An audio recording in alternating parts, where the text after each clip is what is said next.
I welcome you to my channel. Subscribe and listen to my new stories every day. It all started when Emily left her cell phone on the couch, a casual act that would spiral into a revelation that shattered my world. I remember the day vividly. The sun spilled through the blinds, casting long shadows across the living room where I sat flipping through a magazine. Emily had rushed out to meet her friends for lunch, her phone forgotten in her haste. As I pondered getting up to store the phone safely, it rang. The screen lit up with an unknown number, the digits unfamiliar and insistent. Curiosity got the better of me. I jotted down the number on the edge of the magazine, telling myself I'd look it up later. Perhaps it was a new colleague or an old friend with a new number.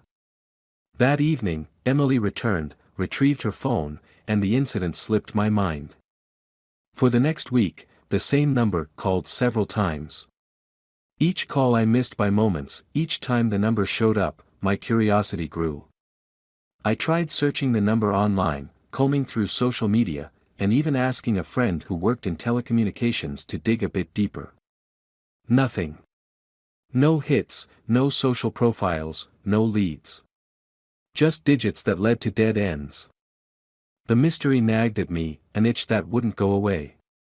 I tried to dismiss it, to focus on the daily routines of our lives. Emily and I had been married for 3 years, our life together a comfortable routine of shared meals and weekend outings. Yet, this number, incessant and elusive, began to wedge a doubt in my mind that grew with each unanswered call. A visit to my mother's house brought everything crashing down. I was there to help her with some repairs around the house, but as we sat down for a cup of coffee, her phone rang. The same number that had been haunting me appeared on her screen. My heart stalled, my hands shook. "Sonny," she answered cheerfully, and my world tilted. I stumbled, grabbing the countertop for support. "Sonny." But my brother, Alex, had a different number. "Mom, who was that?" I managed after she hung up, trying to keep my voice steady. "Oh, that was just your brother. Didn't you know? He changed his number last month. Said he was getting too many spam calls on the old one." My brother. The same number calling my wife repeatedly. A cold dread settled in the pit of my stomach as the implications began to weave their poisonous threads through my thoughts. I confronted Emily that night, my voice a mixture of disbelief and anger. Her confession came too easily, her words tumbling out in a rush of tears and apologies. She had been seeing Alex for months. They thought they were discreet, careful. I listened, numb and disbelieving, as my marriage crumbled before my eyes. Betrayed by the two people closest to me, I felt a searing pain that demanded action. Revenge whispered in my ear, a dark thought that grew with each passing moment. I would not let this go. I would not be made a fool. My plan began to take shape, a plan that would ensure they regretted their betrayal for the rest of their lives. We divorced swiftly, the papers signed with a cold finality that matched the ice in my veins. Emily moved out, and I cut all ties. As for Alex, the brother I thought I knew, he too found himself frozen out of my life. They had chosen their path, and I was set on mine. The stage was set, and my revenge would be meticulous and thorough. The forgotten phone had changed everything, and there was no turning back. The house felt eerily silent after Emily moved out. The walls echoed with the remnants of our shattered life, each corner a reminder of the betrayal. My mind, once occupied with thoughts of love and future plans, now raced with darker designs. Revenge wasn't just an idea, it had become a necessity, a way to balance the scales that had been so cruelly tipped. I started by changing the locks. It was symbolic, more than anything, neither Emily nor Alex were coming back into my life. But as the locksmith twisted the bolts into place, each click was a satisfying snap of the ties that bound me to them. Later that day, I sat at my computer, the glow of the screen illuminating the room as night fell. My plan needed careful, strategic steps. First, I would hit where it hurt most, their reputations. Emily, a junior executive at a marketing firm, prided herself on her professional integrity. Alex, meanwhile, had just started a business, a gym that was struggling to get off the ground. I opened a new, anonymous email account. The first email was to Emily's boss. I typed with steady, deliberate strokes. Dear Mr. Thompson, I regret to inform you of certain unethical behaviors that have been occurring within your company, involving Ms. Emily Carter. It has come to my attention that confidential client data has been mishandled. I fabricated every word, ensuring each sentence was laced with just enough detail to sow seeds of doubt. The send button was pressed with a resolute click. Next, I targeted Alex's gym. A few well-placed online reviews could do considerable damage. Terrible experience. Trainers at this gym are highly unprofessional and poorly trained. Equipment is often broken or unsafe. I posted similar reviews across several platforms, watching as the star ratings began to dip. Days passed. My every waking moment was consumed by my plot for revenge. I monitored their lives from the shadows, watching the strain begin to show. Emily became noticeably absent from corporate social events, a sign that the rumors were taking hold. Alex's gym received fewer clients, the result of the bad reviews that now dominated his online presence. But physical and professional ruin wasn't enough. It was personal, and I needed to see it for myself. I wanted to confront them, not for closure, but to show them the power of my anger. One evening, I drove to Alex's gym. I parked across the street as night enveloped the area, the dim streetlights casting long shadows. I watched as Alex closed up, his figure haggard and weary. As he turned the key in the lock, I stepped out of the car and crossed the street. Alex, I called out, my voice cold and steady. He turned, surprise registering on his face before settling into a wary resignation. What are you doing here? We need to talk, I said, my approach measured and deliberate. There was a moment's hesitation, a flicker of fear in his eyes. He nodded stiffly, and we moved to the side of the building, away from prying eyes. Look, Save it, I cut him off, my voice sharp as a blade. You betrayed me, Alex. With Emily. Did you think I wouldn't find out? He swallowed hard, his Adam's apple bobbing. I'm sorry, I never wanted to hurt you. Sorry doesn't even begin to cover what you owe me. The confrontation was tense, filled with anger and accusations. Alex pleaded for forgiveness, but I was unmoved. My heart had hardened against him, against both of them. As I walked away, leaving him standing alone in the cold night, I felt a dark satisfaction. This was just the beginning, the first step in a long, calculated plan of revenge. Each step away was a step deeper into my own transformation, a path from which there was no turning back. The air was thick with tension as I sat in my car outside Emily's new apartment. The street was quiet, the soft hum of the city in the background. It had been a week since my confrontation with Alex, and now it was time to face Emily. I needed to see the impact of my actions, to confirm the cracks in her facade.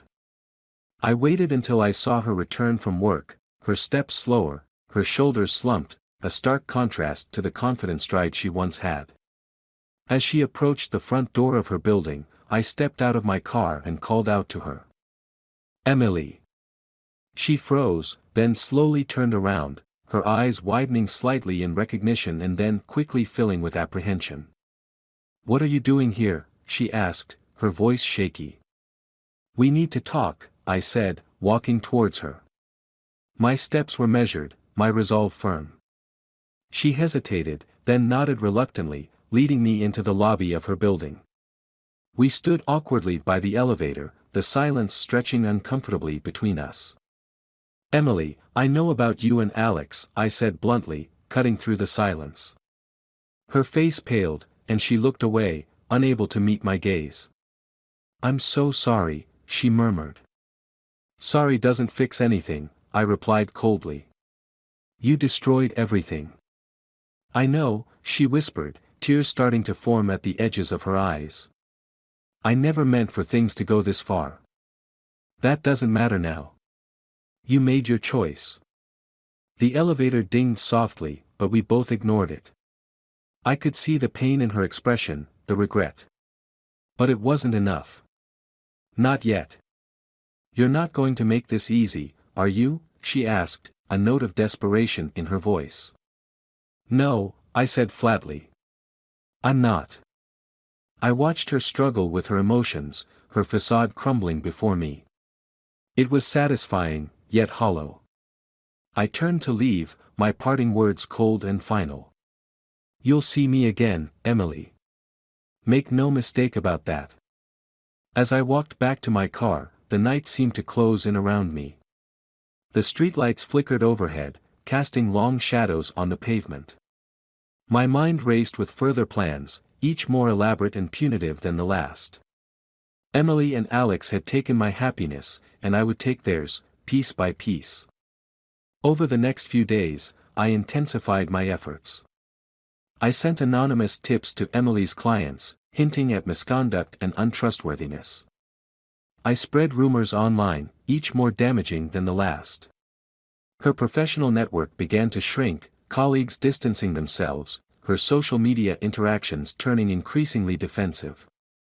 For Alex, I contacted suppliers and partners of his gym, casting doubts about his business practices and financial stability. I watched, detached yet driven, as his world began to unravel just as mine had. But as I orchestrated their downfall, a nagging sense of emptiness began to grow within me. With each act of revenge, I expected satisfaction, a sense of justice. Instead, I felt a hollow victory. I was dismantling their lives, yet my own remained broken, the joy I once felt now a distant memory. The seeds of doubt began to sprout. Was this path of retribution truly healing, or was it merely a reflection of my own shattered heart? As I lay awake at night, the faces of Emily and Alex haunted my dreams, their expressions of betrayal and pain mirroring my own. The storm I had gathered was swirling around us all, and I began to wonder who it would consume first. The city was draped in a cloak of darkness as I drove through the rain-slicked streets, the storm above mirroring the turmoil within me. Tonight was the culmination of my revenge, the final act in a play I had written with bitterness and betrayal as its core themes. My plans for Emily and Alex were precise and devastating. No more half measures, tonight, everything would end. I parked a block away from the restaurant where I knew they were meeting, a feeble attempt at reconciliation perhaps, or a desperate discussion on how to salvage their crumbling lives. I had chosen this night carefully, knowing they would be together, making it easier to confront them both at once. I approached the restaurant, my heart pounding in my chest, not from fear but from the anticipation of closure. Through the fogged windows, I could see Emily and Alex sitting at a table, their faces tense. I entered quietly, unnoticed by the few patrons scattered around the dimly lit room. "Emily, Alex," I said, my voice cutting through the low hum of conversation. They both turned, their expressions a mix of shock and fear. "What are you doing here?" Emily's voice trembled slightly. "I'm here to finish this," I replied, pulling out a chair and sitting opposite them. My eyes locked onto theirs, neither willing to look away first. "We've nothing left to say to you," Alex said, his voice low and defensive. "Oh, but you do. You see, I know about the lies, the deception. Not just what you did to me, but everything else." I leaned forward, enjoying the growing panic in their eyes. "What are you talking about?" Alex demanded. "The embezzlement, Alex. Your gym's financial troubles weren't just bad business, were they?" I watched as his face paled. "And Emily, your little affair wasn't your only secret. I know about the insider trading, the information you've been leaking to competitors." Their shock was palpable, their silence confirming the truths they had hidden even deeper than their affair. "How? How did you find out?" Emily stammered. "I have my ways," I said cryptically. "And I've made sure the right people know. The police, the SEC, your bosses. It's all coming down tonight." They were speechless, the weight of their world crashing down around them. This was more than they had bargained for, more than their fragile alliance could withstand. "You've ruined us," Alex said, his voice barely a whisper. "No, you did that yourselves," I replied coldly. "I just exposed you for what you are." I stood, ready to leave them to their fate, but not before delivering my final blow. "One more thing. Your affair. It was never a secret. I knew from the start. I wanted to see how far you'd both go. And you didn't disappoint." Their expressions of betrayal and horror were the last I saw before turning and walking out, the heavy restaurant door closing behind me with a satisfying thud. I didn't look back. The rain had stopped, and the streets were washed clean, a stark contrast to the chaos I had left behind. As I drove away, the weight that had been pressing on my chest for months began to lift. I had done what I set out to do, not just to punish but to free myself from the grip of their betrayal. The road ahead was uncertain, but it was mine alone to navigate. Emily and Alex were left to face the consequences of their actions, their lives irreparably altered. And as for me, I was finally moving beyond the shadows, the storm behind me at last.